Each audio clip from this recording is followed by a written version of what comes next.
Check.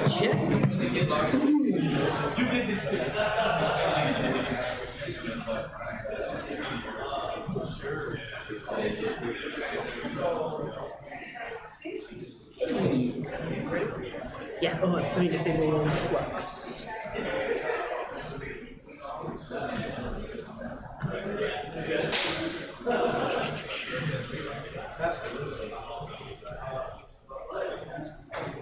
Hello. Hello. Can everybody hear me in the back? Yeah, cool. And hello, Internet. So my name is CJ. I am CJ on NiverDev Slack. My email is cj@knoll.computer. That is a real internet address. That's my website, and I'm on GitHub as W3CJ. So, who am I? My name is CJ. I'm a full stack developer, an educator, and a maker. I've worn many hats in my career, including instructor, software engineer, QA analyst, system administrator, and help desk consultant. Worked all through the stack. And formerly, I was a lead instructor, principal full stack developer at Galvanize. But now, I'm currently seeking my next adventure, so if you have any cool opportunities, come talk to me. And in the meantime, I stream myself on YouTube. I have a channel called Coding Garden with CJ. I stream several days a week, just live coding, building apps. I do Vue.js, React, backend stuff with Node and Mongo and Postgres and Express and all kinds of things. I just got back from New York City. I was there for about 3 months doing a temporary thing at Galvanize. Has anyone here heard of Coding Train on YouTube? Yeah. Cool. So I actually get to do a guest spot with him while I was there. It's amazing. And so that just happened a few weeks ago. So there's a video on his channel that I did with him. I am also, ironically, the co-organizer of the Denver Vue meetup. I co-organize it with Marlena Baker. And now let's find out who all of you are. So who here develops JavaScript on a daily basis? Raise your hand. Cool. I mean, we're at the Node.js meetup, cool. Let's do like a survey of front-end frameworks. So who does Vue.js on a daily basis? Oh, awesome, nice. What about Ember? Ember people? No, a little bit. Any Angular 1 people? Okay. Some legacy code or? No, not legacy, okay. Cool, what about Angular 2+, 4, 5, 6? Awesome. And are there actually React people here tonight? Cool, I hope I will do you proud. I'm gonna do my best. Let's do this. So what is React.js? We can see on their website, it is a JavaScript library for building user interfaces. Some people kind of question, like, why is it the front-end framework showdown? A lot of people use React on the front end. Typically, it might be considered the V in MVC or the Vue layer. It uses the Flux pattern, doesn't exactly use MVC, but it really is a library for building like the UI in apps. It's declarative, component-based, learn once, write everywhere. We're gonna do it tonight. And I think like one theme of working with React.js is it's just JavaScript. And we're gonna see that tonight. So tonight I'm gonna be using a lot of ES6, 7, 8, ES Next features and like really taking advantage of the things built into JavaScript.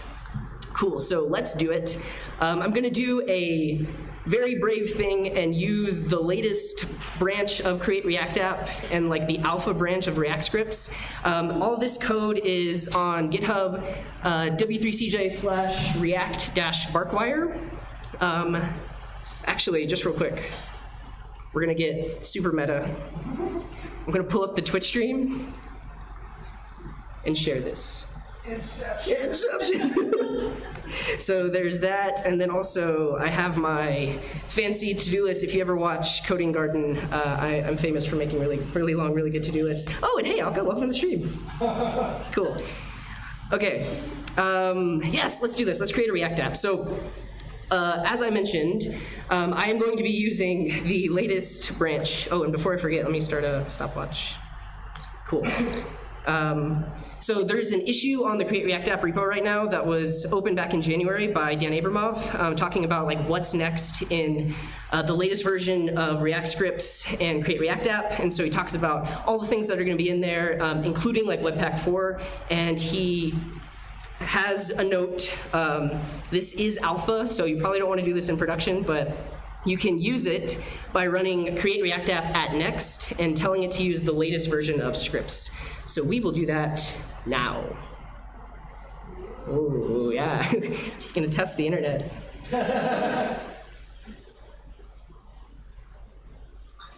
So how y'all doing? Good? Yeah? Good. You having a good time? Cool. It's almost Friday. It's almost Friday.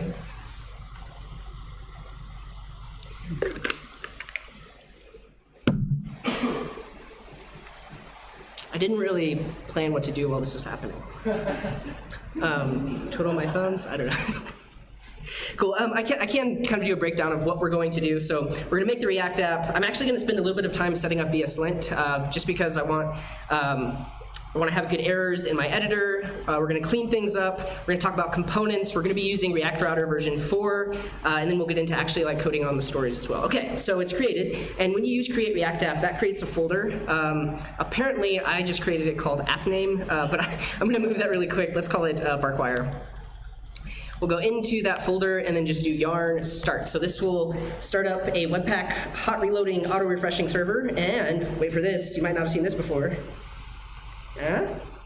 Oh, yeah. So, yeah, this is if you've ever done Create React App, they used to have a different layout, like a header on top. So this is the new one. Cool. So I have a React app going. Let's kind of check it out. So, well, I guess even before we do that, let's set up ESLint. I will show you what got created here. So we get a folder, we have all of our configurations, we have our source directory with our components and the setup. But one thing I want to do is set up ESLint, so that way my editor is helping me be a better developer. So here in the Barkwire folder, we're going to add ESLint as a dependency. I am going to install ESLint plugin React, so this is going to allow ESLint to understand JSX, which I'll talk about in a second. I'm also going to be installing Babel ESLint, so that way the linter and the transpiler can kind of like work in conjunction. So as a dev dependency, I'm installing ESLint. There's a caveat, I'm installing this specific version because that's the one that is supported with this version of Create React App, so let's do that.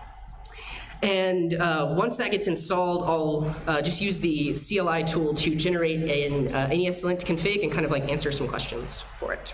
Cool. So, and if you're not familiar, npx is a way of running a command with something that's potentially installed in your node modules or installed globally on your machine. So in the past, you might have had to do npm install -g. Now you can just run it directly from there.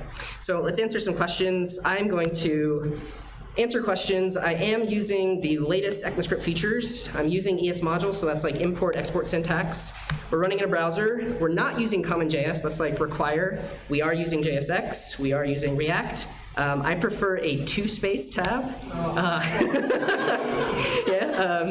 Single quotes, Unix. I do prefer semicolons as well, and JavaScript. Yes, I realize I just...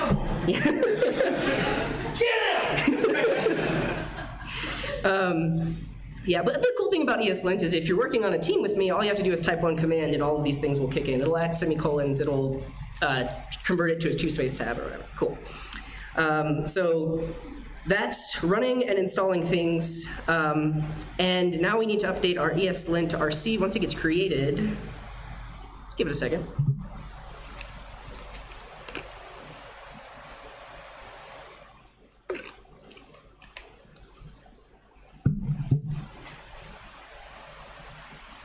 Actually, I'm so used to like interacting with the chat while this is happening. I'm gonna pull up Twitch real quick. I'll leave it off to the side. Semicolons, facepalm. Cool.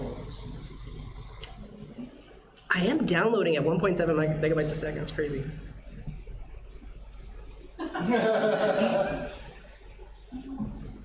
Almost. What's your favorite React plugin? None.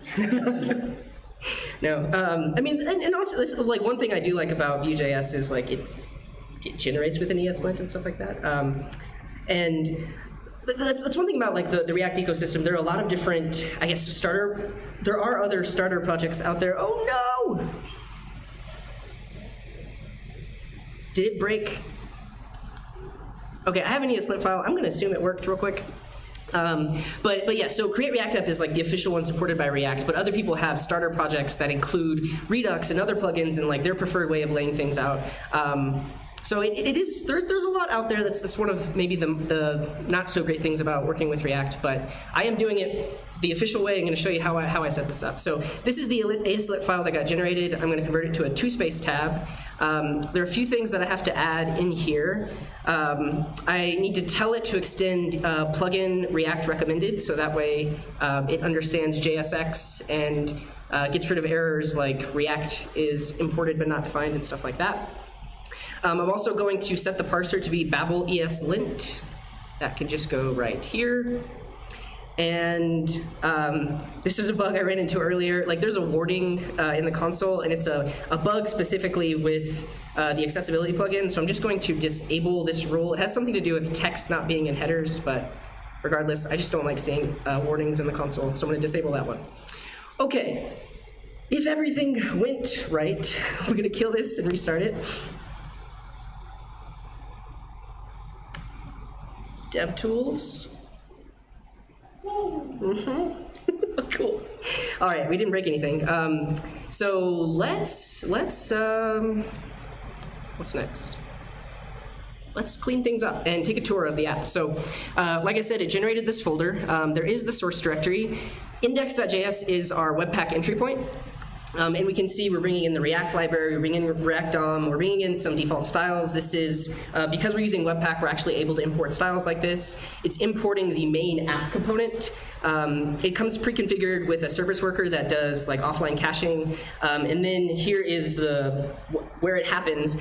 We say React DOM.render, we tell it we want to use this app component, and we tell it where we want it to live on the root element. So if we look at app.js, this is our main React component. So if you've never seen JSX before, it's essentially HTML inside of your JavaScript. So up at the top, we bring in React, we bring in component.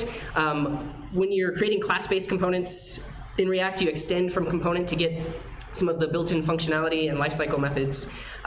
Because of Webpack, you're also able to import like images and things like that, so that's where that spinning logo was coming from. But let's remove all of this. So we're gonna get rid of that. We're gonna change our render function just to be like a very simple H1 that just says, hello, Node.js Denver.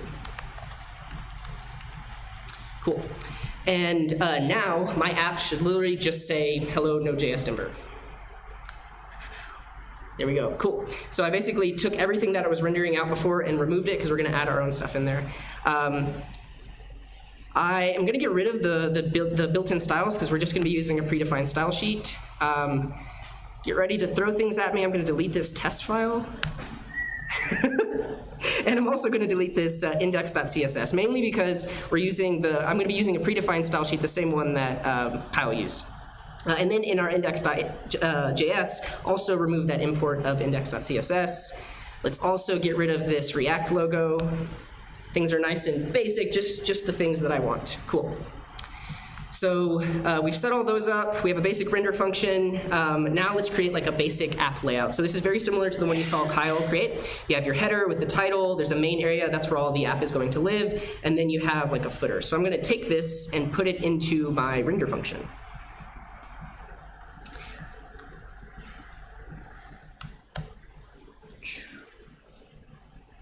Why is this complaining? Oh, okay, so we'll talk about why this is complaining in a second.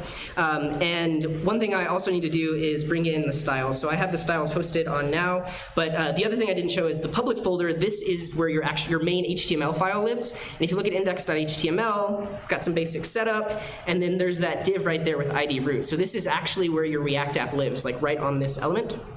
But just in the head, I'm going to add that link tag so we get some basic styles. So now let's see the error.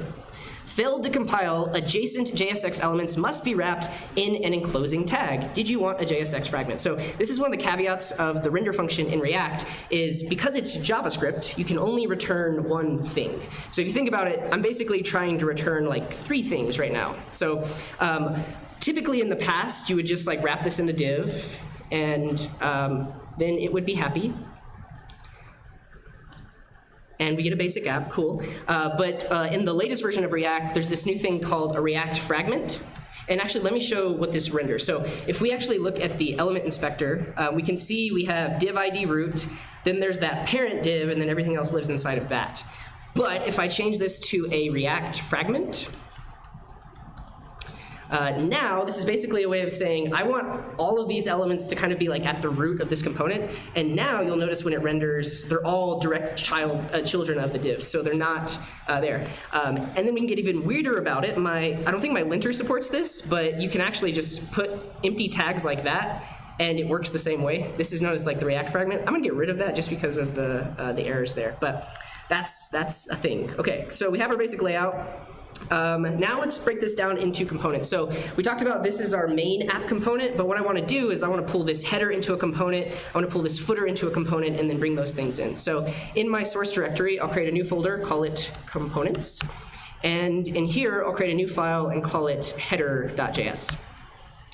I installed some snippets today. I think it's React functional component export. Cool. So I'm going to create what's known as a stateless functional component. It's not going to be a class component like this. It's literally just a render function. It's a function that returns JSX. So the header here, I just want it to return this.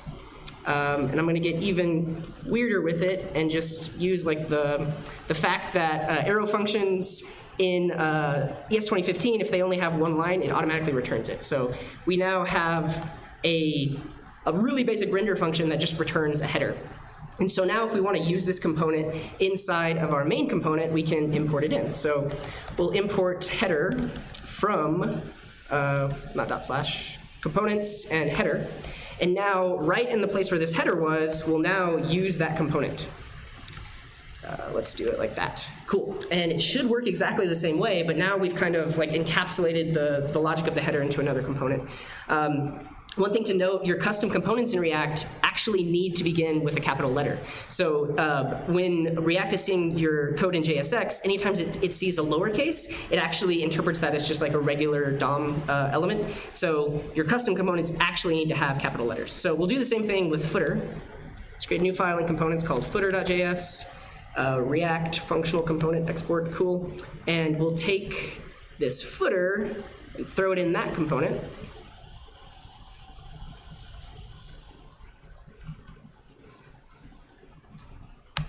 And now we'll import it in. So we have that. I'm gonna try this fancy thing that's in VS Code. If you type something that doesn't exist, boom, automatic import. Cool, right? So now our footer's there. So we've broken it up into components, and you'll see me do this as I build out the other things in the app. We'll have a component for the dogs page, a component for the list, a component for each individual thing in the list. So that's our basic layout. Now let's set up React Router. So right now we have this basic app, but what we want and what you've seen is like in this blank spot right here is where the different components will live. This is where we're going to list all the dogs. This is where we'll list each individual dog. So let's set up React Router for that. The React Router website is here. Really good documentation, like really good examples. It's good, but it's also a lot. So if you're a beginner, it's kind of hard to parse, but I will guide you there. First thing, let's install React Router DOM. And I guess the other thing about React Router, and you saw it on the homepage, it supports pretty much any environment that React runs in. So you have React Router for the web, React Router for React Native, anywhere else. And specifically, because we're using it on the web, we're using React Router DOM.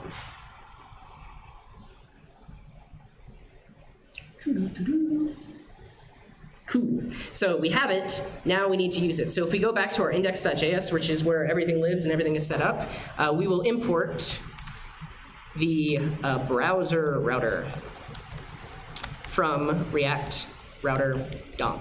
And there are a few different routers built into React Router DOM.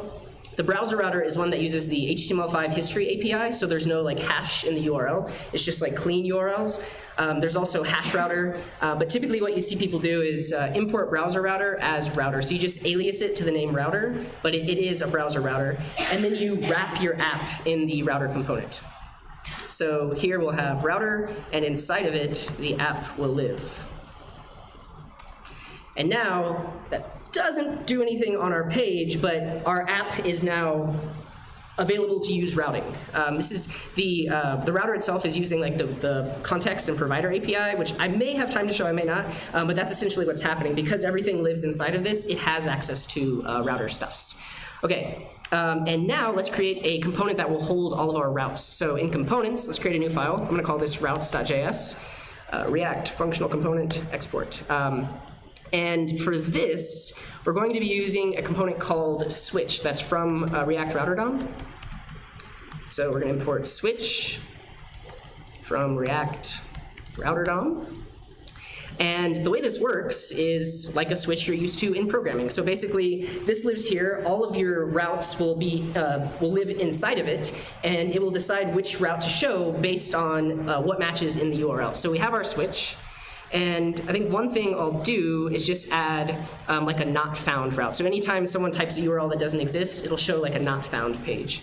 So the way you do that is you bring in router, and sorry, not router, route. And inside of our switch, we use the route component. So we have route. And then this accepts a few props. The first one would be path. So what should the path be when this route loads? And there's also component. And this is what component should I show when that path matches. So for the not found route, I'm just going to say star. So you can use regular expressions in here. This says if the URL is anything, let's show this component. And then I'm going to define a component called not found. Let's do that in here. Not found.js. And this will be very simple. Just let's do like an h2 not found. So we have the component, now we'll import it over here, so this makes sense. So we'll import the not found component from not found. Cool, and now we need to take this routes component that we created and put it on our actual app component, because we haven't done that yet. So basically, we're gonna take this component and put it right here inside of the main. So what I wanna do is just say my routes go right there. And we should see not found. Cool. So we have basically when the app loads, it looks at the URL, which is currently /, and that matches against star, so it loads the not found component. Awesome. We have routing set up. Now, on to the actual coding of the thing. As a lonely dog, I want to see a list of all the dogs that are available so that I can see my dating options. We wrote actual stories. Yes, there are user stories associated with this. Cool. The first thing I'll do is create what we'll call a container, and this is going to contain all the logic for that dogs page. So in the source directory, I'm going to create a new folder and call it containers, and you'll see the difference between what we call like a pure function component or a stateless functional component versus a container component. So we'll create a new file in here. Let's call this the dogs page.js.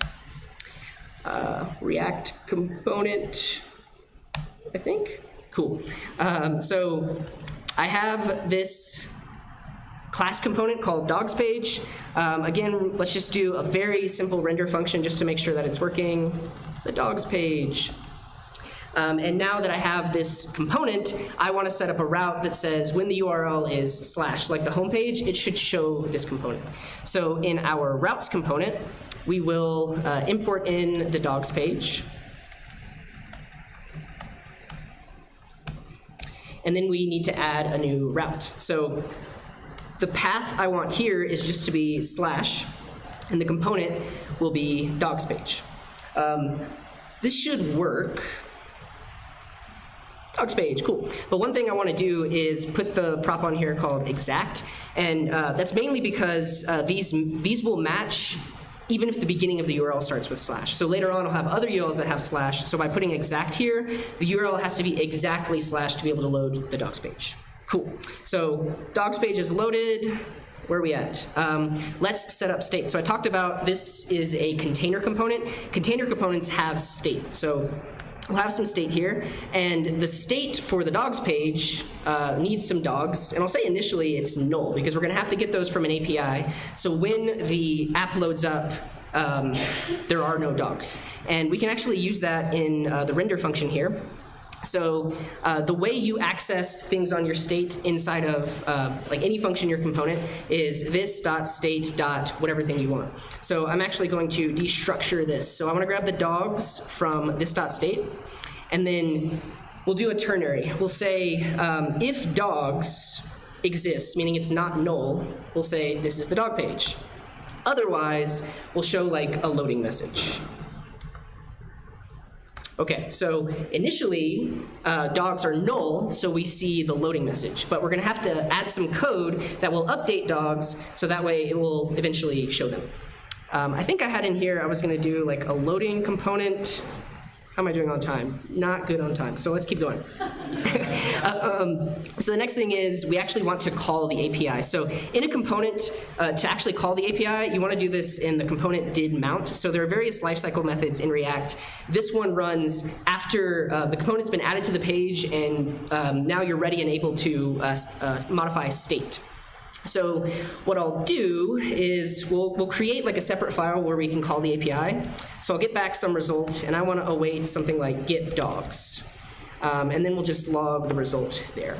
And this needs to be an async function, and I need a get dogs function. So what I'll do is in the source file folder, I'll create a new file and call it api.js.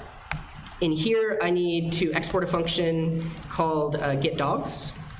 And this will actually reach out to the API. So we're going to get back the response from awaiting fetch to some API URL, and then we're going to return that response parsed as JSON. And this needs to be an async function. We need our API URL.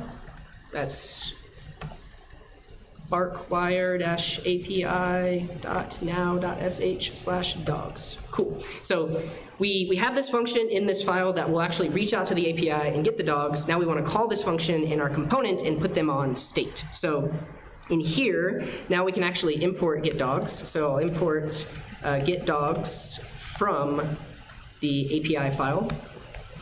And we should see some dogs. Cool. So when the component mounts, it makes the API request, and now it's logging those dogs out to the console. So now we actually want to show those inside of our component.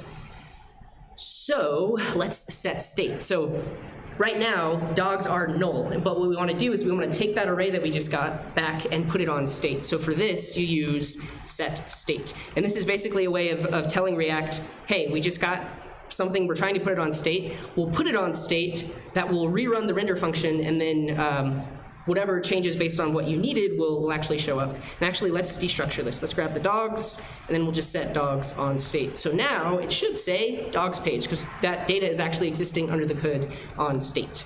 Cool. So let's actually show the stuffs. So in our render function, instead of just saying dogs page, we'll have like a UL. And we could create a dogs list component. Not going to do that just yet, but what I do want to do is actually like show something on the page for each dog. So now that I have dogs in my render function, we'll just map over it. So I'll say dogs.map. This will give me each dog, and I want to show a list item for every dog. Not that. So we'll have a list item, and inside of here, I'll just show dog.name. So inside of JSX, if you ever want to access like a variable, you just use curly braces, and we're accessing that dog variable from the map. And so now we should see the dog names. Cool. But I get an error. It's telling me each child in an array or iterator should have a unique key prop. So this has to do with the fact that React is using the virtual DOM, and because there are multiple elements here, we need to let React know how do we differentiate between these elements. So we have to give them a key, very similar to Vue.js. And by giving them a key, it can keep track of them and know when something changes or updates and how to update or change any given one. So that should get rid of that error. Awesome. Now, let's create a dog list component. So basically what I want to do is take this code here and put it in its own component called dog list. So in components, create a new file, call this doglist.js. This is going to be another functional component. And I'll basically just take this code right here, pull it into the dog list as my render function.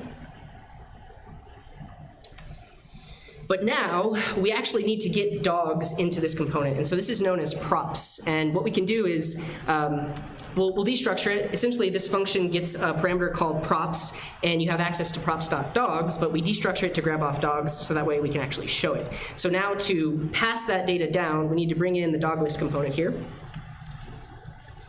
And props are just specified like attributes on HTML. So I want to say dogs is equal to dogs. So now we're passing down dogs to that component. And can I import it? Cool. So everything breaks. Dogs.map is not a function. Oh, not dog list, dogs. There we go, cool. So it still works, but now we're passing it down to that component. I was going to do prop type validation. I don't think I have time for that. Oh, I can copy and paste it. Let's do that. Cool. So similar to Vue.js, this is basically a way of validating what props you're passing down to the component. So this is saying that this list needs to have a prop called dogs. It's going to be an array, and each element in that array must have these properties. The thing is, prop types used to be built into React, but that's now deprecated. You need a separate library called prop types. And then once that installs, we should be able to import prop types from prop-types. Okay, cool. Now we actually want to show the dog info. Thank you, pass CJ. We can just copy and paste this. So basically, right here inside of the list item is where we can show all of that info. So this will be very similar to what you saw Kyle do a little bit ago. But now that we have each individual dog in the map, we have its ID, we have its name, its URL, its caption, its description, and then you'll notice we're wrapping this in a link. So, and actually, let me do this. Let's put the link outside of the section. Whoa, whoa, whoa, oh no. Things have gone horribly wrong. There we go, cool. So the idea is when we click on a dog, that will actually take us to the dogs page. But link comes from React Router DOM, so we'll need to import that as well. So import link from React Router DOM. And, hey, we got some dogs, cool. Thank you, thank you. That was a lot of setup, but we got there, a lot of components. And now we're on to the next story. I think I was going to deploy. I'm not going to deploy. Let's keep going. As a lonely dog, I want to be able to link to a specific dog. So we already set up that link, but because there's no route that exists, it should say not found, right? Because the URL changes to be dog/1. Okay, so one thing I'll also do is let's make this header actually link to the home page. So in our header component, let's add a link here. And we'll put Barkwire inside of it. We need to import link from React Router DOM.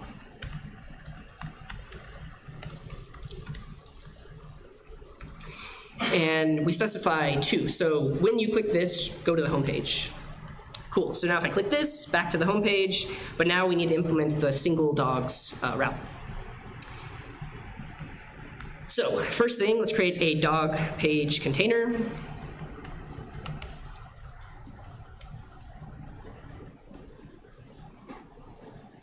Yeah, we will have prop types. I think I can copy and paste them. And for now, let's just show an H1, should say dog page. Then we need to set up a route for this page. So in our routes, we'll add that, be very similar. And we need another route, and this will be /dogs/some ID. So this is a route param where we'll have access to whatever ID is in the URL. So now we should see dog page. Whichever one we click on, it just says dog page. Now we want to show that actual information. Cool. So let's set up state here. So the state for this component is dog. And initially it's null because there is no dog. And we can do a very similar thing in our render function. So let's grab the dog from state. This dot state. And we'll have another ternary. So if the dog exists, then show an h1, hi. And if it doesn't, we'll show an h1 that just says loading. Cool, so we should see loading because we haven't gotten it from the API yet. Cool. So now, very similar to how we did in the other component, we're going to call the API in our component did mount. So here we'll do component did mount. We'll need to grab the dog from awaiting something like get dog, and we need to pass in some ID. Not get dogs, get dog, we'll have to create it. And before we can do that, the way we get the ID from the URL here is using props. So because we're using React Router and because we wrapped our entire app in this provider, every component has access to the current params in the URL. So what we want to do is we want to grab the ID from this.props.match.params. And if we just log it out, we should now see the ID of every page that we click on. So we see 2, we see like 3. So whatever is here, which we specified as ID in our routes, we actually get access to there. Cool. And now we can actually send that ID off to the API to get that individual dog. So in our API, very similar function, but singular. It accepts an ID. It calls the API. And it just needs to do / that given ID. Cool. And now if we log out the dog, and we'll also need to make this an async function, we should see the dog on the page. So there is the dog with ID 3. Now we just need to set it on state. So we'll do this.setState. We'll pass in the dog that we just got back from the API, and now we should see hi. So now we actually want to show the information about the dog. So we'll pull that into a separate component. And one thing I'll do is add prop types. You'll notice it's yelling at me right now, like, hey, you're accessing this stuff from props. I don't know what that is. And I can just tell it that match is an object that has an object inside of it, and I'm expecting ID to be there, so that will go away. And then let's actually extract that dog component. So right here is where I was showing the dog. I want to move this into another component, so it's just like dog, and I can pass down the dog like this. So this was our listing page, but now once I bring it into another component, I can reuse it on the dog page. So we'll have this. We'll have our dog here. It's going to do this. We need to bring it in from props. And, bring in dog from props. I believe I have some prop types that I can copy, maybe? Well, I'm not going to do it. Okay, so now that we have the dog component, we need to make sure we import it into dog list, so that still works. So we're going to import dog from components / wait, where am I?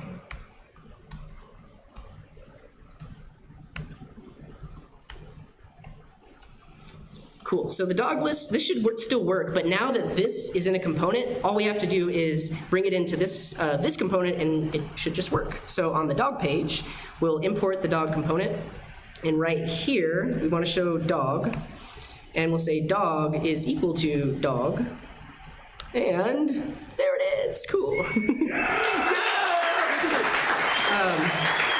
So, all the dogs, each one you can click on, it loads that component, and those things load up. Awesome. That's our app. I think I went way over on time. I went a few minutes over on time, but I will mention all this stuff is in the GitHub repo, and I may do a stream soon where like I add this stuff onto it. So using the React Context API to basically extract all of our state up into a provider and all of our functions. It's very similar to Redux if you've ever worked with that, but it's now like built into React.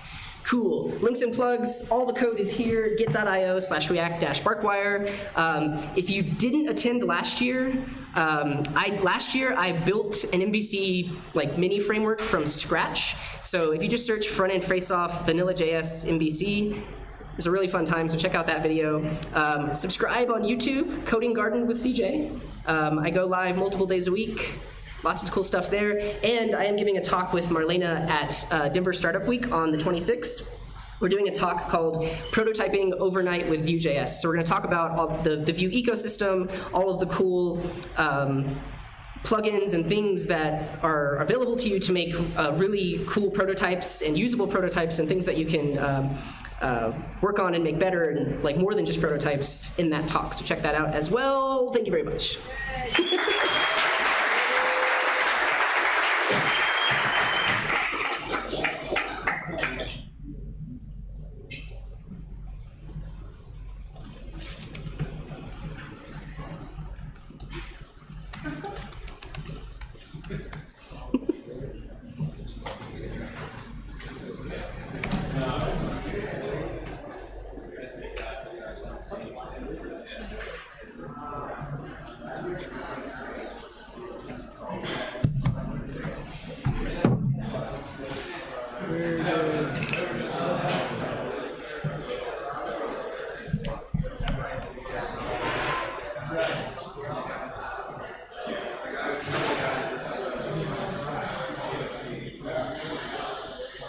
All right, we have.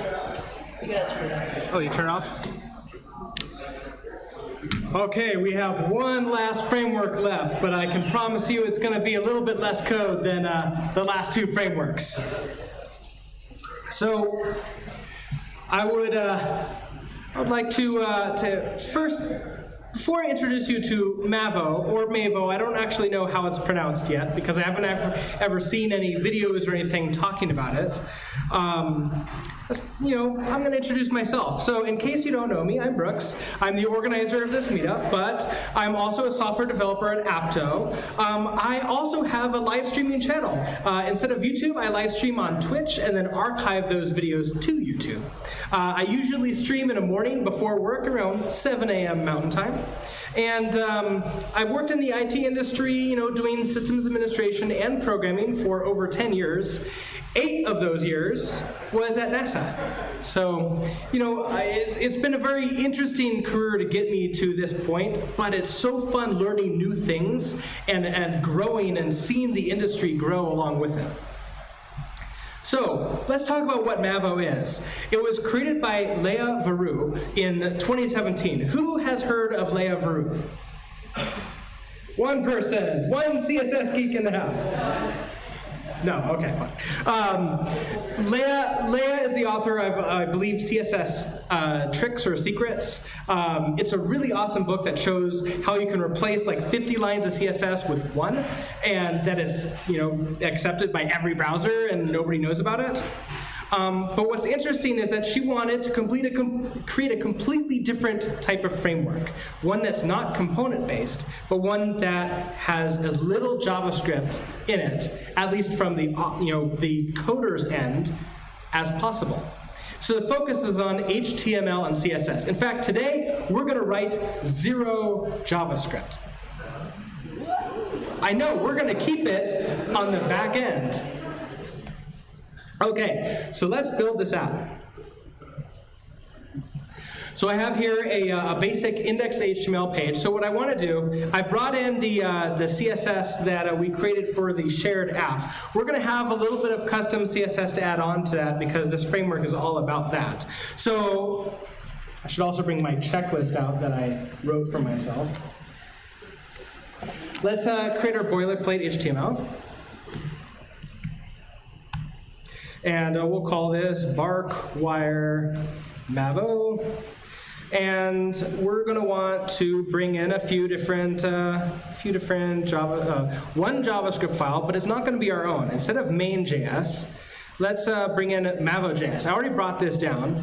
It's around 8,000 lines long, which brings about 40K when you minify it and send it up to the client. So mavo.js. We're also going to want to bring in mavo.css because being a framework, it has a little bit of front-end CSS for us too. So let's bring that up before this. Link, href, mavo.css. And before I forget, I'm going to bring in our custom CSS that's a completely empty file right now. So, and I want to override all of this. Link, what did I call it? Custom.css. And that's kind of going to be it. So let's make sure that things are running. We're going to do an h1 hello world. We'll save this. Come on over to, where is it? Here it is, our app. Hit refresh, and there's our hello world. Now, the reason why our h1 turned into nothing is because Kyle, when he wrote the CSS, reset everything. So, You're goddamn right I did. luckily, I'm not going to have to write very much CSS for this, so let's just go ahead and sort of like create a static dog in here, and then we'll use Mavo to sort of add things in. So let's bring in, I actually have some copy and paste stuff here. I want to bring in the header and footer. This is the boring stuff, so nobody cares that we're copying and pasting this header and footer. So save it, here's a header and footer. It's exactly the same as everybody else, except I didn't have to go through several minutes of configuration to get it on a page. Now, the stuff in between, this is where it gets a little bit interesting. So we're going to start with a UL tag, and we're going to give it a class of dogs. And inside of here, we're going to have an li tag. We'll just do a single one right now, and we'll use Mavo to fill in the rest of them from the server. We're going to have our href tag, but I'm just going to send it to hash for right now because we'll deal with that later. And then we'll have a section. And I forgot that this has a class of dog listing. And inside of this section is going to be a h3 name. And so let's just call this dog name. And then down below that, we have a new section. And inside of the section, we have figure. By the way, if anybody wants to know who created this initial setup, I believe it was Kyle who set up the HTML2. Inside a figure, we're going to have our image. Now, we have this image source. I don't really have a good source to test this out, so I'm going to bring in a place kitten. Because why not use a place kitten for a eventual dog dating app, right? And for all, we'll just say this is a dog name, because that totally makes sense in this context right now. Below our image, we're going to have a fig caption. Now, unfortunately, this doesn't have autocomplete from Emmet, so I have to do fig caption here. And then just put in, dog description. And then below the figure, we're going to have a p tag, which is going to be the full, actually, this is not the dog description, this is the dog caption. And this is the dog description. And was there anything else? No. Okay. So let's save, and let's see what we got. Well, we've got this. Now, of course, nothing's happening. It's not loading in the real data, and we have a kitty cat instead of a dog, but we sort of got our initial layout. So now that we have that, let's start seeing about bringing in Mavo and actually letting it work its magic. So Mavo feels to me like it was a little bit, some of the ideas of Mavo was brought by the initial Angular one. We can see that with like Mavo app to initialize the app, and then we give it a name. So we're going to call this Barkwire. And that initializes it. At this point in time, I could now put in, let's say I just do 1 plus 2. It's going to be the exact same thing as with Angular, except instead of the double curly braces, it's single square brackets. And we have 3 right there. So we know that it's included and it's working properly. So let's actually see what we can do to bring in some data. Now Mavo, because we're not going to use any JavaScript in here, it has some interesting properties that we can use. So we're going to do mv source equals, and we're going to grab the API. Now this is the full API all the way to including dogs. I'm just going to put this in here. Now, it's not really going to show anything for us yet. So let's go ahead and tell this li here, we want this to repeat.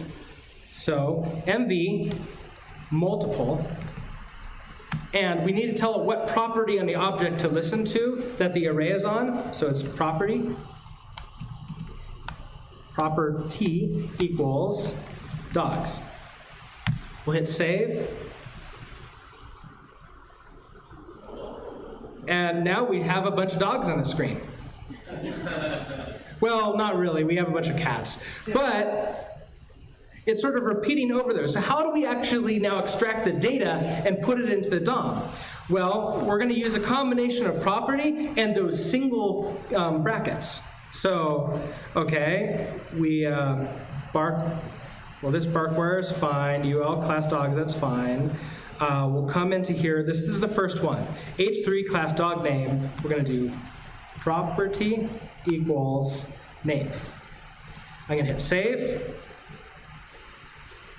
And the name just shows up. Notice also that it showed the dog name first for just a half second while it made the GET request to go get the data. So that's how we can have sort of predefined data set up there so you can see something while it's loading the data.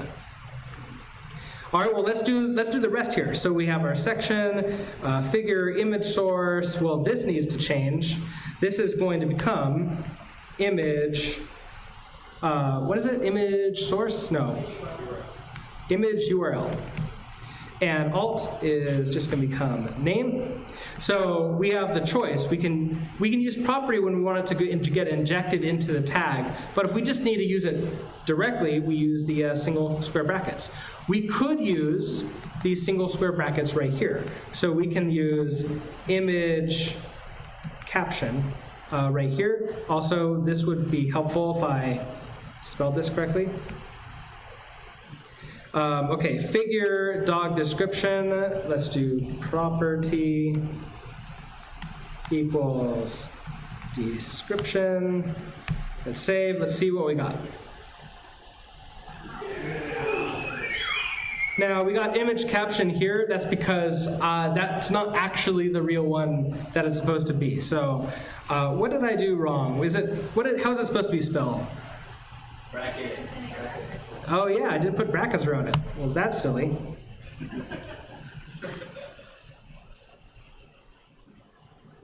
And now we got those.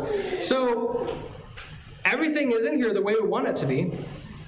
So now the next thing that we're missing is the single page app part of it. We want to be able to click on one of them without refreshing the screen, only show the one we want to see. So we're gonna do a little bit of magic here. This href, we're gonna change this and say, okay, we want to go to pound dogs square bracket ID. So we have an ID property off of the data that's coming in, and so this is gonna make it. So when I click on these, up in the URL, which I can't really zoom in there because the URL doesn't zoom in, but now it says dogs 1, dogs 2, dogs 3. Mavo has a really interesting idea where if I use the classic anchor tag system, How many of you remember the anchor tag system from way back in the day? Mavo uses that. So I'm going to say ID equals pound dogs ID. Now, magically, this is not going to do anything for me. Like, it's not going to just suddenly show only one thing. But if I open up the DevTools and I click on one of these, let's click on the second one. We're going to see, I don't think it, did I not, I saved, let's hit refresh. Did I, where's the class? Class is not in there. Did I not use, oh yeah, I need double quotes.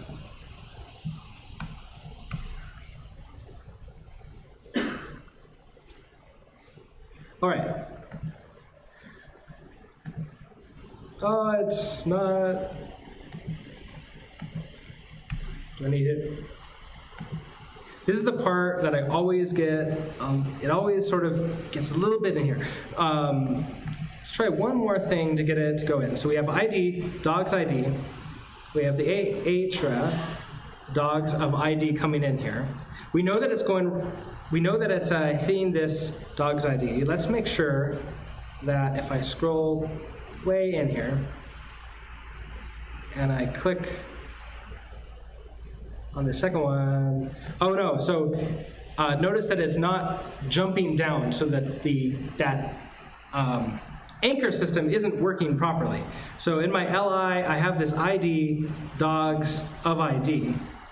And this is href dogs of ID. In here, let's investigate. In the UL LI, we have ID, dogs 1, dogs 2, dogs 3. That seems to be working fine. Let me make sure.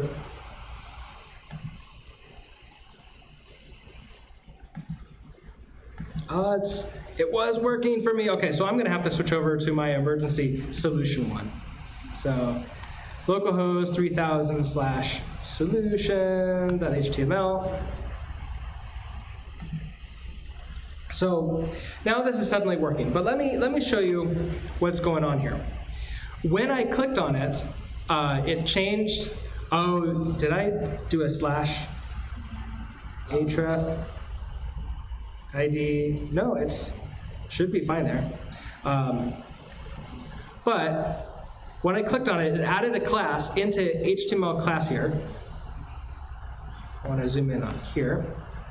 MV target within. So it finds whichever one I clicked on, and it reads the DOM tree from the top, HTML, and injects MV target within all the way down until the A tag that was in it.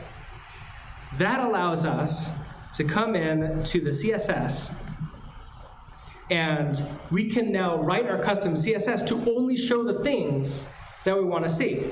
So we want to select the body. When it has the MV target within class, and then anything inside of there that is an LI tag, now we want to make sure that we get everything that does not have the class MV target within. Now this was a fun endeavor when I was going through this. There is a not function for CSS, which allows me to select everything that does not have .mv target within. We save this, and then this just works, and we get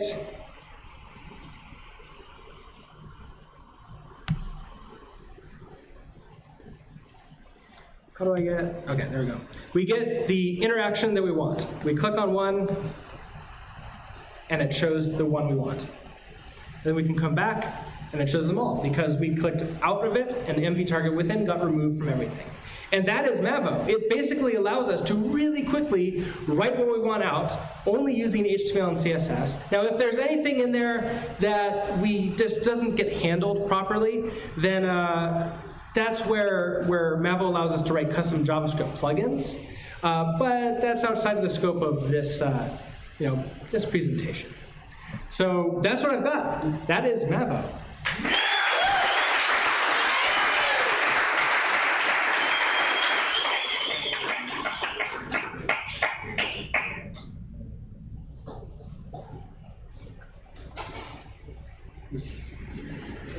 Q&A? Yeah, let's do some Q&A. Get the other mic cooking. Also, if you're on the stream, feel free to ask questions at this time.